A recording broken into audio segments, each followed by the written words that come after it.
Welcome back. The 2022 Women in the Workplace report is out by McKinsey & Company and leanin.org. It shows female leaders are leaving companies at higher rates.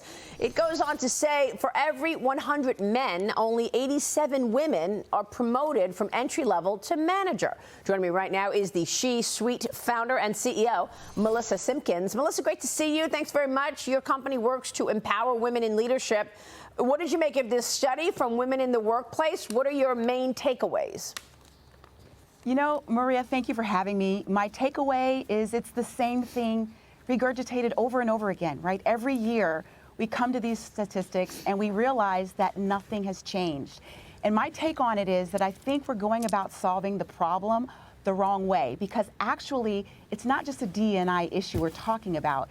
It's really a sustainability issue in the workplace for women. Was the workforce built to sustain women? It really was, the system was built for men. And so when you think about the stats that we're seeing coming out in these research, I think it's time for us to reframe the problem. When you think about successful women like yourself and many of your listeners, I would guarantee every woman has asked themselves one question in their career: can I sustain the pace and the pressure and the time commitment of this job?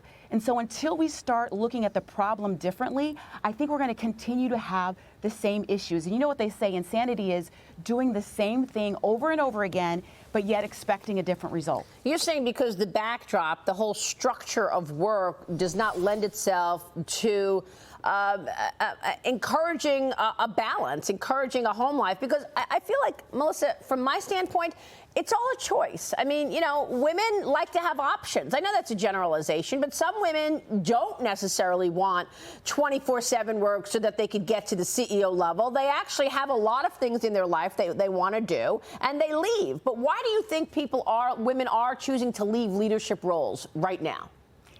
You know, I call it the old way versus what we call the She Suite way. And the She Suite way is really about leading with your whole life. As you said, Maria, women want options. They want to be able to flex their passion and their purpose at work. They want to contribute to their community. They want to make an impact in the world. And companies typically have been very myopic around talking about how to support and advance women. It's just been about career. When you're thinking about people's time commitments and the challenges women are facing as they progress, parenting, taking care of aging parents, dealing with spouses, dealing with the community, their aging parents. It's a lot. Yeah. And so that weight and that pressure is not really been addressed in corporate America. So I think we have a new opportunity to show a new way. And at the She Suite, we've been doing it. And I will tell you, Maria, we've been at this for over 20 years. And I personally have had the challenge of how do I do it all? And I realized that it's about how do I create a whole life approach.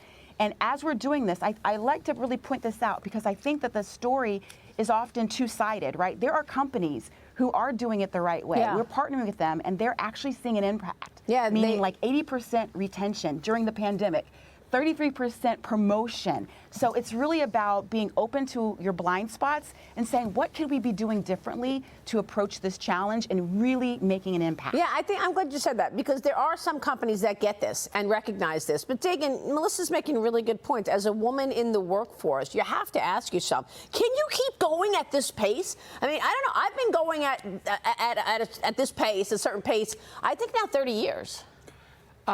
Me too. Yeah. And it is about choices, but it's choices that fall on the individual, Melissa. And I chose not to have children because I dedicated my life to my career. And I think that women, and this is a question, have women really woken up to the reality of you can't do it all, particularly during COVID, because so much of the burden fell on them to educate their kids because the teachers' unions had a stranglehold on the family. Right.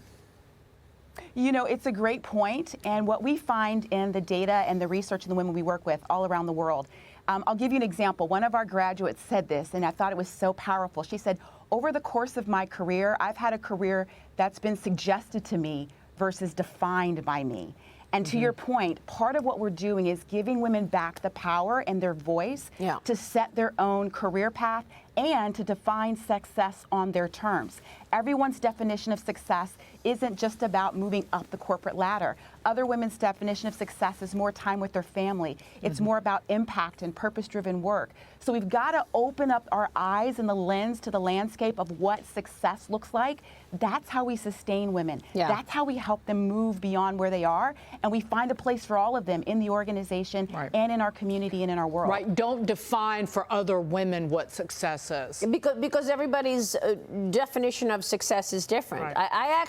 I feel like I have defined my own success, but because I've made those choices. What is all of this? How is this impacting companies, Melissa? I mean, how can they work to prevent women from leaving? You know, it's a great question, because everyone is trying to solve for this dilemma. And I will tell you from our experience, again, having been done this for 20 years, working with Fortune 500 companies around the world, what we're seeing is companies are recognizing, number one, we've got to give women the opportunity to look at their whole life leadership. We've got to invest in them, not just as someone who's pushing the dial for our business, but we're helping her come up with strategies we call time agility to be able to manage the multiple responsibilities and tasks. We're also talking about how do we support the ecosystem of the woman. That includes her manager. We have a portion in our program where managers come in and support and sponsor, because if managers don't understand how to lead people, people are going to leave. And finally, we're also creating an ecosystem of women, other women who you can confidently share. Here's what's going on in my life. Here's what I'm challenged with my boss. How do I go about positioning myself for that next role? So creating this ecosystem where women are able to learn, support, and grow in a way that elevates their confidence and their competence. Companies are winning with this new strategy. I like that. I think you're right. I think companies are getting it increasingly. We got to just keep at it. I like this story. That was really good. Melissa, thank you. Great to talk with you this morning.